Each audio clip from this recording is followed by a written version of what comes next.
In today's episode of Spiraling Up, did you log your time today? No, really, did you log it? Our team is going to discuss when time tracking helps and hurts, and then we get to speak with Becca Johns, a leading voice in the accounting marketing space. We're going to see if she buys or sells some of the hot takes we hear for accounting marketers. Welcome, everyone. This is Spiraling Up with Hinge.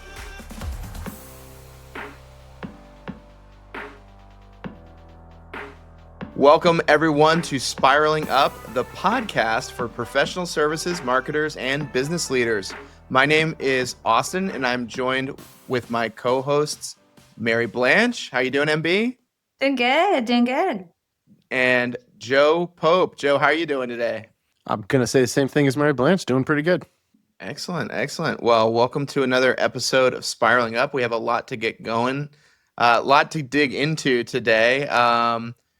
I can tell you that I had an adventure this weekend. I'm glad to be back here in my office, but I wasn't sure if I was going to make it because last night my family took a day trip about an hour and a half south of our city. Not a long road trip, but we went to this like really cool surf wave park. It was like a wave garden. It like produces waves. You get to go surfing on it. It was for my kids. Awesome experience. But then on our way home, wouldn't you know it, the car broke down, and it took, what was supposed to be a 90-minute drive took my family of 5, 3 tow trucks and about 12 hours to get home. So yeah, that was an adventure to have with 2 young children and a newborn baby, pretty much 3 months old. But right. Hey, we made it, and I'm excited to be here. I feel like I need to know more about the.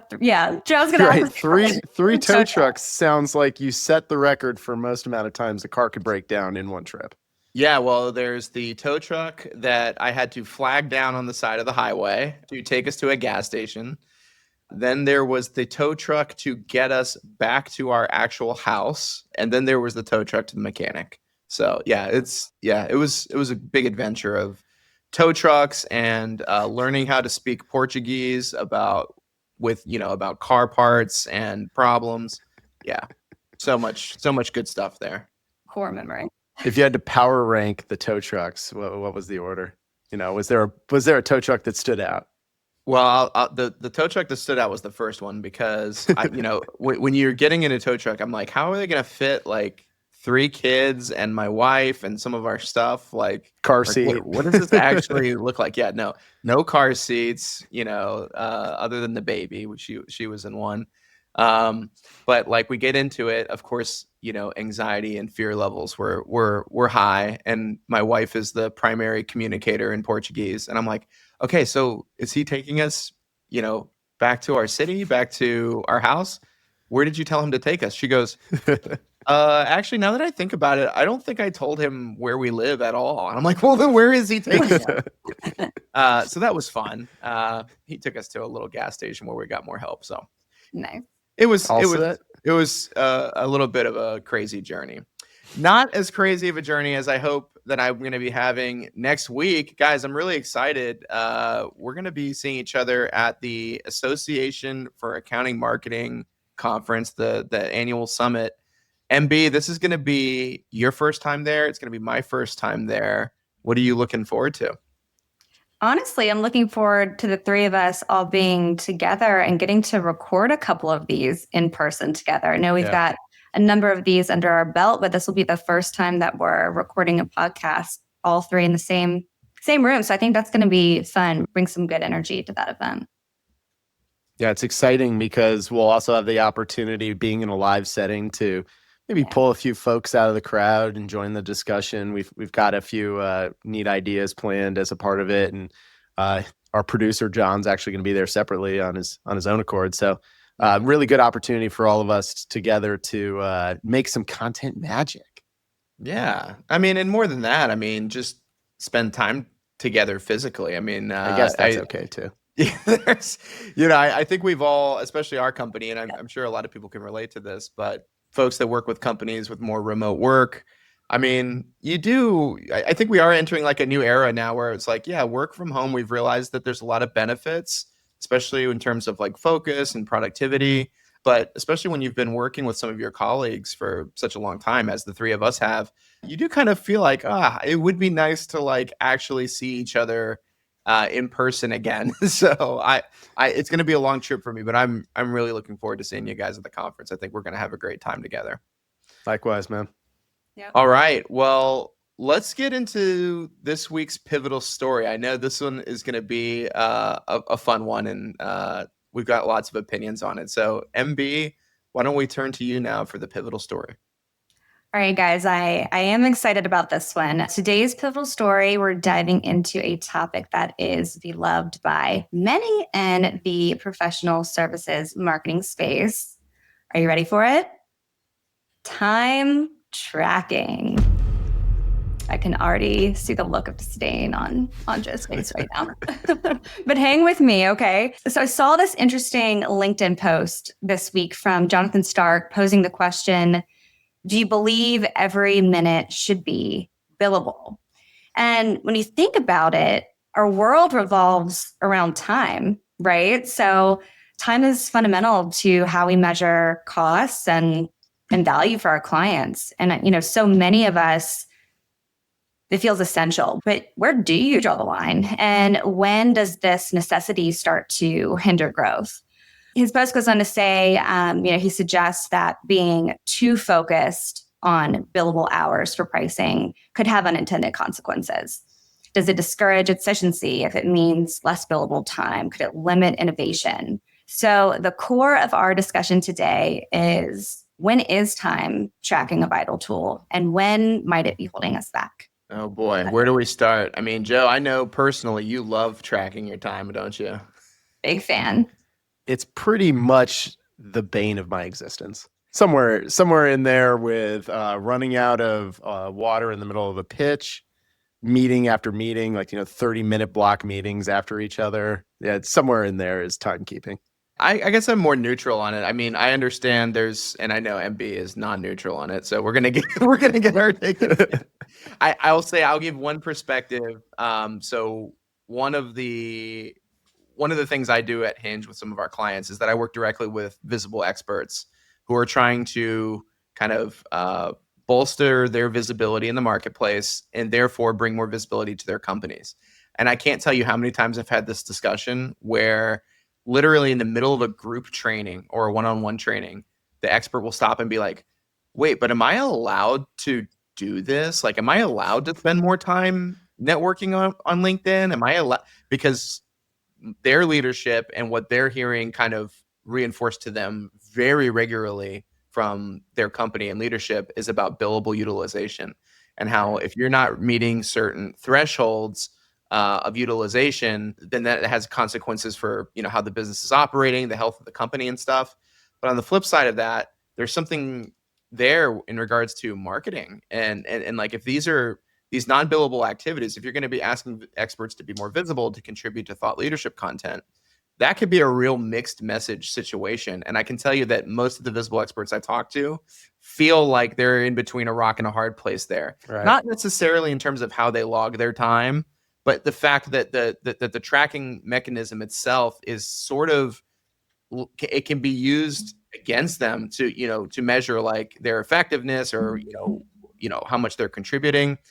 Whereas contributing to marketing could be seen as, that's maybe more off to the side or more soft. So I don't know. That's just at least some of what I've seen out there. MB, I know that you have stronger feelings about this. No, I mean, I hear that pain point for sure. I mean, I think from where I sit as someone who's very focused on our day-to-day business operations, time tracking isn't just about billing our clients. It's absolutely essential for our business intelligence, because it provides the raw data that we need to understand our operational efficiency and to make those informed strategic decisions. You can't make it without that data.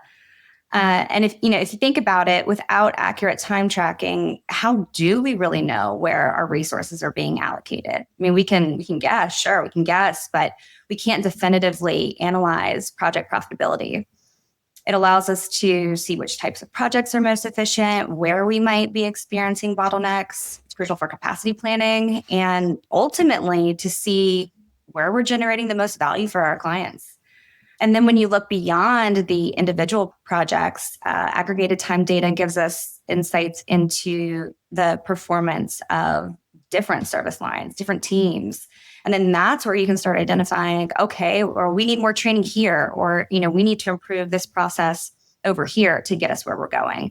And then it allows us to benchmark our performance over time and track the impact of those changes that we're implementing. So yeah, I feel strongly on this. It's a non-negotiable for me.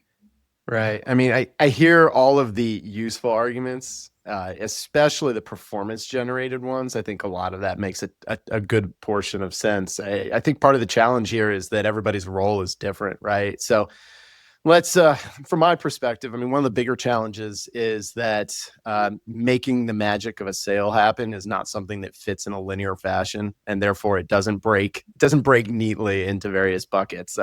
I've constantly ran into the challenges being somebody who is focused in business development and therefore very limited in terms of billable work, if you want to refer to it in that form or fashion.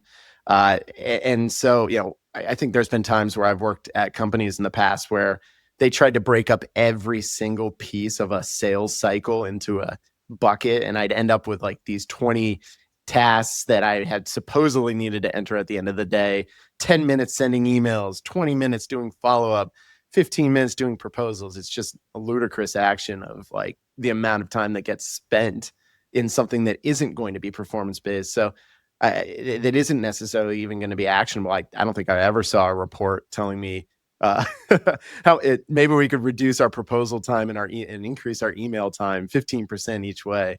So I hear it. I think part of the challenge here is the complication that people sometimes put around it, the amount of idea that okay, we can break all this down into every nitty gritty detail, and at that point you're going to start to lose folks like myself who gets emails from Mary Blanche and her team about not filling in my timesheet on regular occasions. I know that I'm perfect at filling in my timesheet. Isn't that right, MB? Honestly, Austin, you do a pretty good job. You hang in there with the best of them. I won't. Maybe not the best, but maybe middle of the pack. Maybe middle of the road. We'll say. We'll go with that. That sounds good. I was gonna say I need an AI tool that just kind of follows my brain around and like jots it down. Like, isn't Elon working on that? The Neuralink thing. I know that's to like help people with like who have challenges and need specific needs, but for the we'll call it the 2.0 version for when all us with first world problems need something. It can jot down where my brain was going in one moment or the next, and we can neatly put it into a timesheet. I love that's the first problem that you would like it to solve for you if you had access to that kind of. I acknowledge the true meaning of what that tool was for. It's to help people, and then when those people have been helped, it can help me do my timesheet. I love that for you, Joe. And I think we'll definitely get there, I'm sure. So we're going to pivot now to our interview with Becca Johns. Becca is a friend of Hinge. She is a huge influencer in the space of accounting marketing. And we're going to ask her for if she's going to buy or sell some of these hot takes in the accounting marketing space. And I'm really curious what she thinks on this whole topic of billable time, utilization, time tracking. So we'll make sure to ask her a question about that. So let's turn now to our episode with Becca. Did you guys know that content creation is the #1 marketing priority of high growth firms? Well, did you know that high growth firms spend twice as much on their marketing than their slower growing competition? I'm about to blow all of your minds. Did you know that high growth firms have 2 times the number of marketers per capita of employee? See, I think if we downloaded the new edition, the latest edition, the 10th edition of the high growth study, we would all know these things. And so would all the people listening to this podcast. So if you haven't done so yet, head over to hingemarketing.com/high growth. And there you can download the free executive summary on what we've learned about the fastest growing professional services firms. It's free. It's 40 pages. Wrote a bunch of great analysis in there. You're going to learn what marketing techniques are working for the fastest growing companies. You absolutely want to pick it up if you haven't yet. So go ahead and do that. hingemarketing.com/high growth. All right. So we We'd like to welcome to the podcast Becca Johns. Becca helps accounting and advisory firms grow smarter, backed by deep industry experience, a practical point of view, and fresh perspective. She is a consultant, strategist, and collaborator who understands your world and helps you move forward. She brings clarity to complex challenges and energy and new ideas. Becca, we couldn't think of a better person to have on the podcast here to talk about the accounting marketing space. How are you doing today? I'm doing really good, and I was really excited when you invited me. I was kind of going to slide into your DMs at some point and ask if I can come on, so I'm glad I didn't have to come to that. So thanks for having me. Yeah, absolutely. So as I kind of outlined there in your introduction, you are a seasoned accounting marketing professional. You were with your firm for almost 20 years before just recently taking the step to being more of an independent consultant. We'd love to know, just, as we're getting started, like, tell us about that big step. What's next kind of in your career here and your journey? What are you going to get out of it? Yeah. Like you said, I just left my firm after almost 20 years, and found the consulting path. So I've been on my own for like 2.5 weeks, and I'm absolutely loving it. I'm working with a really cool client right now, on some marketing and strategic communications programs and plans related to some significant M&A activity that they have. And it's really cool to be able to like develop the strategy and also have my hands in the execution, which is something that I think I was missing. And I'm really looking forward to working with a variety of different firms and kind of having that little bit more variety in my day to day versus working for one firm for so long. It was just time for something fresh and new, and I'm really excited. Our colleague Will Casserly likes to say in his intros that the agency guys got to have all the fun. And he was somebody who had done in-house work for, I think, three decades, and made that switch over to come join us. But I think, having heard how you just described that, Becca, that was immediately the phrase that came to mind, this idea that you really kind of get to pick and choose now how you get to work through some of these different challenges, and the excitement of getting to work with a diverse group. One other thing, Becca, I think that's awesome is your relationship with Hinge goes back a few years as well. I know specifically with the Association of Accounting Marketers. Is there more on the horizon there for you as well, and as you launch this initiative? Yeah, of course. I'm serving on a lot of different committees for AIM, and we'll continue to do that. I'll be at the summit in a couple weeks. I'm looking forward to connecting with everyone there. But yeah, AIM is a great resource, and it's really nice that it connects members with organizations like Hinge for the resources that you offer, and kind of helps get your expertise and knowledge in front of us too. So yeah, big fan of AIM, big fan of Hinge. Love it. Well, yeah, I think with all this experience you have, Becca, like we said, we really wanted to have an episode here that was centered around the accounting marketing space. So many of the people that we talk to, a lot of our clients, they are, in the accounting or consulting space, advisory space. And we really wanted to bring together some questions for you in terms of what's going on in that world. So we'd like to play a game with you, and it's called Buy or Sell. So very simple. Essentially, we're going to give you a series of statements about the world of accounting marketing. Some of them may be more on the controversial side than others. And really, we just want to hear from you. Do you buy this statement, meaning you think that it's true, or do you sell it, meaning, now that's not really true, or there's a lot of caveats there? We want to hear kind of your perspectives on all this. So yeah, honest reactions, your reasoning behind them. Buy or sell. This is the accounting marketing edition of Buy or Sell. So we're super excited about it. Okay, cool. Mary Blanche, do you want to kick us off with kind of our buy or sell section? Let's do it. All right, here's a good one to get us started. So, Becca, buy or sell, accounting firms are too risk averse in their marketing. Buy. Buying it. Yeah, I think especially if budget is a concern and your budget is tight, it can be hard. And I don't know if it's the accounting firm or the marketers or a combination, but I think we can definitely be a little bit more adventurous. And I've always admired the smaller firms because they're so much more agile and nimble, and they can just try things easier without having to get through all the red tape. So I know that can tend to slow things down, but yeah, I would love to see the profession adding a little bit of edge to it. You brought up budgeting, so I wanted to just kind of throw in some data here. So in both of our recent high growth study on accounting firms and in the AIM study that's coming out, we've seen that the percentage of revenue dedicated to marketing in the accounting space has actually gone down. It looks like during the pandemic time, it looks like maybe accounting marketers were given a little bit more extra marketing dollars to kind of adjust, sort things out, maybe take a little bit more risk. But since then, we've just seen continued pullbacks. I'm wondering, has that been your experience? Has that been the experience of your peers when you've had conversations with them? In terms of the risk adverseness and budgeting that you were mentioning, I'd love to hear a little bit more detail there. Yeah, I think I saw some of that at my firm and with others, but I also see firms that are, still making investments in branding, in technology, whether that's a CRM or marketing automation. So I don't know if I'd say across the board, but sometimes if you are making those bigger investments, you do have to cut back in other areas. So I think it's just really important to be strategic with your budgets and think about, are you getting the results that you want from them? And then also like making the case to firm leadership about, this is why we're doing it. This is how this ties back to the firm's strategic plan. This is how it impacts sales.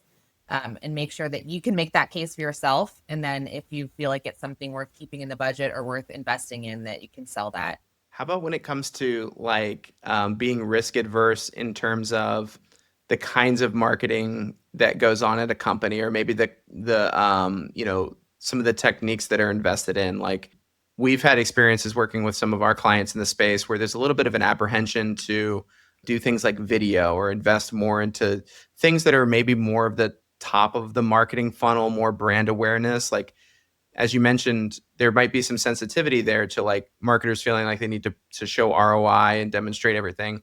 And sometimes making investments in things like a new brand video or a new website, those can feel kind of like softer marketing initiatives have to take place. Like, do you feel like that continues to be a big sticking point in the space as well, like in terms of being risk adverse?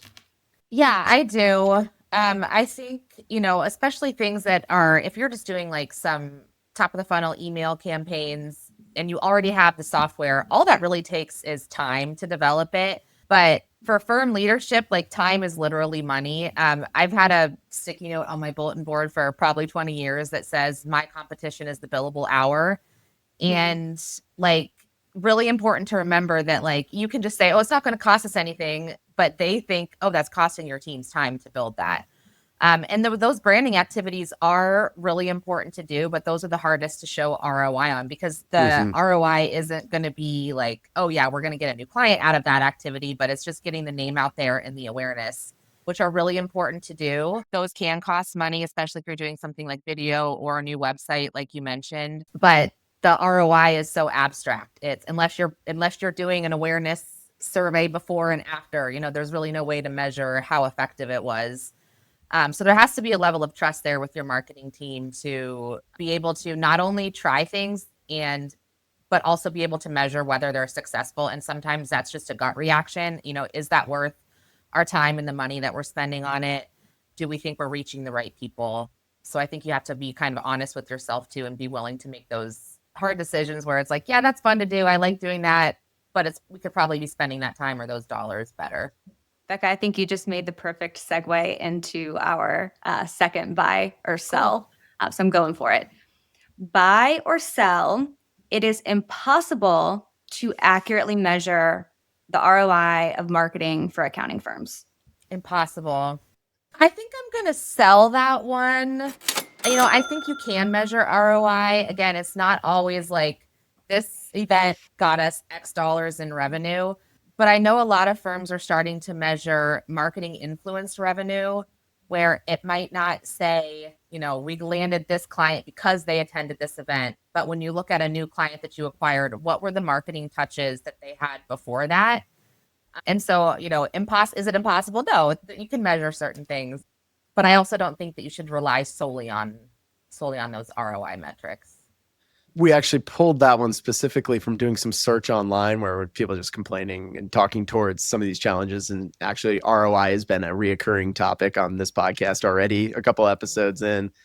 You referenced those multi-touch pieces though, right? And that it may not necessarily involve dollars at the end of the day if we're talking about our return. What are some of those metrics though that come to mind? Like, so if we're talking touches, what are some example touches where you get from point A to point B, C, D, and you end up with a new client or reoccurring revenue? Talk about some of those different ways that we can measure. Yeah, depending on what your tech stack looks like, let's assume you have a CRM and a marketing automation platform and you can track someone's user journey through the website. For us at Ray, even if someone filled out the contact form on our website, and even if they said they were referred by another client or a center of influence, we still counted that as a website lead because they came to our website to validate that, like, yes, this Amen. is a firm I want to work with that I trust. So, you can track their user journey through the site that led them to that contact form. You can look at the emails that you've sent them, the marketing emails that you've sent them, what they've opened, what they've clicked on, that kind of thing. So if you're looking at that like individual level, definitely relying on the tech stack and the kind of the creepy stuff that we're looking at behind the scenes. My firm also used Intro Hive, so we could look at, how sticky the relationship was at a company. How many contacts did we have? How recent are those interactions? And you can look at your top clients and see like, okay, we haven't been touching this client recently. Like we need to make sure that someone's consistently in contact with them. And with your organization kind of being not with Ray being, an organization that isn't your top 20, top 30 of accounting firms, but it's still of a decent size and making that type of investment. Do you see a benefit for organizations that may be even smaller than Ray and potentially starting to go down that avenue? And how do you kind of make that argument to leadership in making those types of investments? Yeah, for sure. For me, CRM, it started off at Ray as a marketing tool, but over the years, it definitely became just like, this is something we need to operate the business. All new clients were set up that way. And I honestly think as the smaller firms, like I mentioned earlier, they're more agile, they're more nimble, and it would be easier to set up a CRM system and keep the data consistent and clean when you are smaller versus, a bigger firm trying to make sense of all of that. I think it's just easier to evolve the software with the firm as it's growing and changing. And yeah, I feel like marketing automation, if you're doing any kind of content marketing thought leadership, which you should be, marketing automation, I feel like is a necessity too. One thing that was interesting from our recent high growth study data, out of all the industries we studied, the accounting and financial services industry was the worst when they talked about capturing and using marketing and BD metrics. It was kind of a surprise to us because we know so many accounting marketers are super sharp, and we know there's like a pretty high utilization of these marketing technology tools in the accounting space. Yet, like and we're trying to figure out like are accounting marketers just being more hard on themselves than maybe like consultants might be or engineers might be. But like out of everybody that we asked, they were like, yeah, we're not proficient yet in capturing and using the data. I'm wondering what you kind of would make of that kind of data finding. Does that seem reasonable to you? Is that kind of track with some of your conversations with your peers, knowing there's a lot of challenges there, but there's definitely this feeling that people feel like there's still a lot of room to grow here? I would wonder if that's just because it's hard to get partners in the firm to actually adopt the technology and use it. You have the CRM, but unless they're updating their pipeline, keeping their contacts in there, keeping them updated, like there's only so much we can do. And again, our competition is the billable hours. And I literally had a partner say to me once, like, do you want me to be out selling or do you want me to be updating CRM? And I was like, well, I want you to do both. But, find an admin to update it for you if you don't have the time to do it. But that is their mindset. It's like, I can either be servicing my clients or developing new business instead of spending time in this tool. And, of course, the more you use it, it becomes easier and easier. But that is the mindset that they have. And so I would imagine that that's kind of where that level of detail that you saw in the responses is that it's just like, yeah, we have the software and we would love to use it more, but we just don't have good data because we can't force people to use it.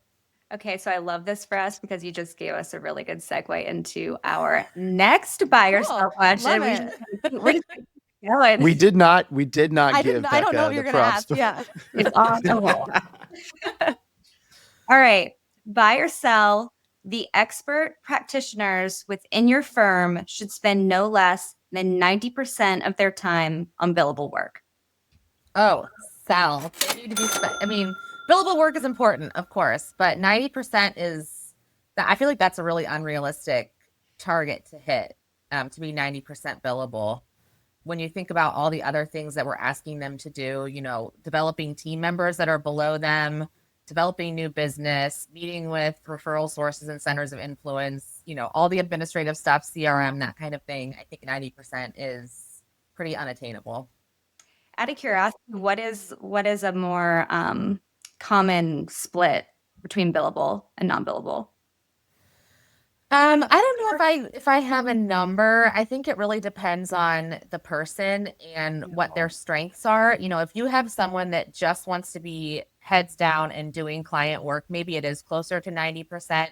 But if you have someone, again, that's like a mentor to younger staff in the team, or that is really proficient at business development and has a lot of strong relationships that you want to be out in the community, theirs would be lower. So I don't know if there's like a one size fits all. I think it should be flexible enough to like, how can we best utilize this person's skill sets? And maybe if it's just cranking out tax returns, that's great. But, there were partners at Ray that didn't have their own book of business. They were just responsible for, client relationships, client satisfaction, bringing in new work.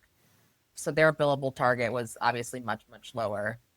Is that something that's like typically talked about? Like, well, I do have a lot of business development, so I'm really going to be targeting more around 50%, or is it really just it is what it is based on, like you were saying, that specific person's kind of responsibilities? I think a lot of firms have like a scorecard that they use when they're thinking about at least the partner compensation, and maybe the billable hours is part of it, but I don't think it should be the biggest part. I think you need to look at what you're trying to accomplish as a firm, and are the partners supporting that? Are they meeting the targets that have been set for them? I know a lot of firms have partner plans that might spell out what is expected of each individual partner for the year, and I'm sure billable hours is part of that. But I think it can get dangerous if you say you need to hit this billable hour threshold that's like, okay, well, I'm going to review this tax return because I need some billable hours this week, whereas you should really be pushing that work down. So I think, I think there's ways to fudge that. And I think if you set the billable hour target too high, you might just get people doing work that's actually below their level just because they're trying to hit the number. So yeah, I would say be flexible and kind of tailor it to each person. So as a coming out of Ray, and where you had that role as a marketing leader and being so focused on how to incorporate growth strategies into that, you referenced a scorecard, but what are some of the other ways of which you either used a scorecard or meeting processes, or just looking across the field of potential folks who can be a part of the BD team, if you will, and identify them and select them and put them into the right positions? What were some of the ways that you went about that, Becca? So the first thing that comes to mind is, we went to market by industry. So we built out the industry teams, and obviously each team had a leader that had to have knowledge in the industry, leadership skills, capacity to take on this kind of thing. And then building, based on what that industry group was trying to accomplish, they built their teams with people that could help them accomplish that. So for example, not-for-profit was a lot harder to cross-sell to existing clients. So we needed business developers involved who could help bring in new clients. Manufacturing and construction, we have a lot of advisory services that we could offer to those clients. So we had more of a cross-selling approach to those. So again, you kind of have to look at what the strategic objective is and then fill in everything to support that.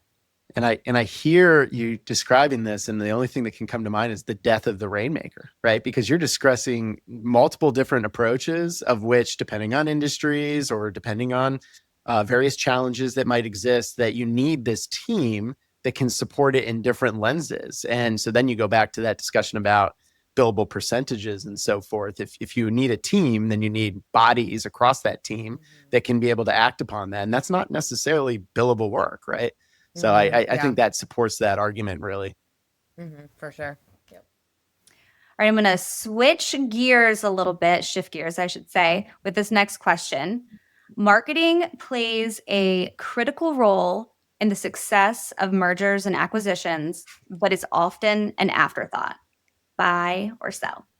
I buy that one. I definitely think they play a critical role, and especially for firms that haven't had a lot of M&A activity, they might not have figured out that you need to be including marketing in those conversations early on, like even in the due diligence phase. Some firms have like the internal culture piece falls under marketing, like internal communications. Some firms it's separate, but aside from that, just integrating the branding, client communications, looking at those cross-selling opportunities, getting all the data into CRM. Yeah, not involving marketing in that would, I think, be a big mistake. Do you have any horror stories that you've heard that come to mind? You don't have to name names, but any circumstances? I've heard of some strange branding decisions with mergers. I'm not going to name any names, but like, okay, we're going to bring in a merger in one of our markets, and instead of integrating under the whole firm name, they might have operate under a separate name for a couple of years, and I think that just adds confusion in the marketplace and confuses the clients and just creates unnecessary confusion and costs. Honestly, I'm sure there's other ones that I could think of if I had some more time. But yeah, it's important to involve marketing and not make marketing and branding decisions in a vacuum without consulting those teams. You mentioned that marketing could have a role on like the due diligence side even before a merger or an acquisition happens. Could we click on that a little bit and hear a little bit more on what what your experience has been in that, or what you think marketing's capabilities are there to add to that conversation? Yeah, at Ray, the due diligence process was really like at the end of it is, okay, are we comfortable moving forward with this firm? And from a marketing standpoint, there's really not going to be a lot that you would say, no, I don't think this is going to be a good fit. The firm leadership did their work to make sure that they have good clients and, all of that. But I think it's good to notice what you're walking into. So you look at anything from, okay, what kind of marketing materials do you have now that we're going to need to create for you? Do you have a strong website and social media presence that we need to transition over time, or can we just flip the switch? CRM, of course, does that need integrated? We always had a due diligence checklist that was shared with the incoming firm, but there was one item that we never put on the checklist, and that was their firm leadership and their presence on social media. If I just had my team doing some searches just to make sure that no one was putting anything crazy out there online that could come back to hurt us. So again, we didn't want to tell those firms that we were looking at their social media and, online presence. But I think that is important to look at just to make sure you know what you're buying, because if that could hurt your firm's reputation in the future, you want to know about that up front. Absolutely. Yeah, no, I don't think I could agree more. And I think that everything you walked through there is I think it can be a missed opportunity. At least, again, I'm just thinking about some of our experience, and Joe, maybe some of the horror stories we've seen, not necessarily in the accounting space, but in professional services more broadly. Those things get neglected and ignored, and deals are done, and then, oh man, the skeletons in the closet start to pour out. It's like, yeah, oh boy, I wish we had maybe marketing or PR or some other specialists, like maybe dig into some of this ahead of time. It maybe could have saved some headaches, or things could have been prepared more ahead of time. So this great perspective, Becca. Yeah, it's important to understand like what marketing activities were important to the incoming firm. Like if they do an annual event or something, for example, for clients, you want to make sure you know that up front so you can plan for it, budget it, and also just meet their expectations. Because it's a big change for the firm that's being merged in, and you just want to make sure that you're giving them good service. Considering like that they're my client, want to give them good service and make sure that you're meeting their expectations and making it a smooth transition. All right, let's do this one. Buy or sell, accounting marketers are underappreciated in their firms. I'm going to buy that one too. And again, with everything, I may have some caveats. I think sometimes firm leaders don't necessarily understand what marketing is or what they should be expecting from them, what they do every day. So it's then hard to appreciate that. When you think about like the personality spectrum, you can't get too different than accounting in marketing, like just Yeah. the types, the way the brain works. So I think it's up to marketers to make sure that they're communicating their value and, they're sharing what they're doing and what that's doing for the firm. You can't blame it all on the firm leaders. I think us marketers have to take some responsibility for that too. But, build those relationships, find those wins, and make sure you're sharing them. If there was leadership on the more accounting side listening to this right now, what would be like one piece of advice that you might give to them to help make the marketing side really feel that they are appreciated? I think it's really important to just really understand what the function does and make sure that you're communicating clear expectations to your marketing team. I think that's where there can be a disconnect sometimes. And again, we would have partners sometimes that would say like, oh, I don't really understand that service offering. I don't know how to sell that to my clients. And to me, that's unacceptable. And I feel like it's the same for, firm leaders not understanding one of their internal operations. Like, sure, you don't have to understand like how IT does all their stuff, but you need to understand how they support the firm and how you can be using them. And, the same goes for human resources, finance, marketing, all of it. Firm leaders really have to understand what they're managing and what they're leading. And, I feel like we're so lucky to have a community like AIM where we can meet other people like us. And I think firm leaders need to be intentional about building a community of other firm leaders for themselves so that they can have conversations too about like, what is your marketing team doing, or what are you seeing in this area? So they can, it's sometimes better when they hear it from someone on the outside versus on the inside of the firm. Yeah, preach. That's great advice. Yeah. So I'd like to kind of take MB's question and go to the opposite end. So we've got, and you referenced AIM, and I've definitely met some awesome people at Summit specifically. I know we've got that coming up very shortly. But you've got some of our more junior marketers, folks who maybe this is their second, third job, and they're looking to kind of find that pathway to become the next Becca Johns.